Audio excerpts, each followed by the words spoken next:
Today's video, we're going to talk about context. So last week on my Instagram stories, I did a poll which just said, is chocolate bad for your health? 13% said yes and 87% said no.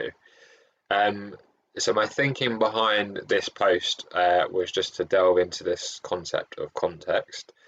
First thing to say is that within this question itself is almost a bit of a tricky question because it kind of goes back to wanting to think about foods as certain foods we want to have more of in our diet and certain foods you want to have less of, getting away from that this food is good or this food is bad. Because for example, if we label a food as a bad food that we enjoy having, then we're just in a bad place with it really, because if we have it we feel guilty, or if we label it as bad we just feel we can never have it and then don't get that enjoyment. It's all about looking at the frequency that we have it within our diet. So breaking down chocolate in particular, it's one of those questions where I say, what is bad about it?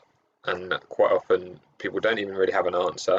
There are a couple of comments left in the next story. The kind of main themes was that it's high in sugar and high in fat. So the kind of whole point of the post was, again, talking about context. With things like sugar, if we have a small amount of sugar in our diet, we're going to be absolutely fine. When you follow the research, you see that it's when we start having a lot of it is when it becomes a problem. In the same way that you may argue that chocolate is high in calories or is very calorie dense, but that only becomes a problem when our calories are too high for the whole day. So the whole point of it is, if you're not having any added sugar or free sugar in your diet that day and you enjoy this chocolate bar, is it going to be the end of the world?